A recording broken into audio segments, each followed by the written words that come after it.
Avant que l'année ne se termine, Dieu veut mettre ta maison en ordre. Recevez tous mon salut cordial dans le nom glorieux de notre grand Dieu et Sauveur Jésus-Christ. Pour moi, c'est un privilège de servir le Seigneur.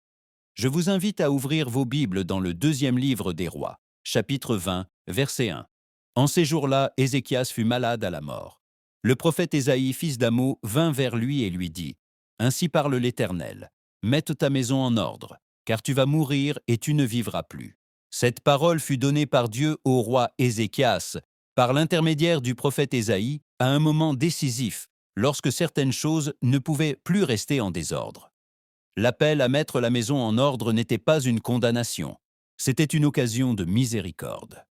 Avant de clore cette période, Dieu permit au roi de revoir sa vie, ses décisions et sa marche devant lui, car l'ordre était nécessaire pour ce qui allait suivre. Lisons maintenant dans le livre des Proverbes, chapitre 4, verset 23, « Garde ton cœur plus que toute autre chose, car de lui viennent les sources de la vie. » Cette instruction fut donnée comme principe de gouvernement intérieur. Le cœur dirige les décisions, soutient les relations et définit la direction de la vie. Un cœur négligé produit l'instabilité. Un cœur gardé permet la clarté, la fermeté et la direction. Et c'est pourquoi Dieu s'adresse d'abord à l'intérieur, avant de nous permettre d'entrer dans une nouvelle saison. Avant que l'année ne se termine, Dieu veut mettre ta maison en ordre. Il veut aligner ce qui s'est désorganisé par la fatigue, corriger ce qui a été repoussé par la peur et fermer ce qui est resté ouvert par manque de décision.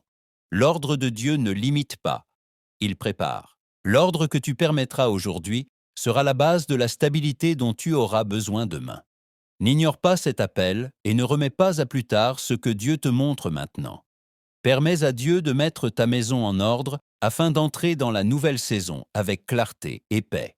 Au nom de Jésus-Christ, je déclare que le peuple de Dieu répond à cet appel, que chaque vie permette à Dieu de mettre sa maison en ordre et qu'ils entrent dans le nouveau temps pleinement alignés devant le Seigneur.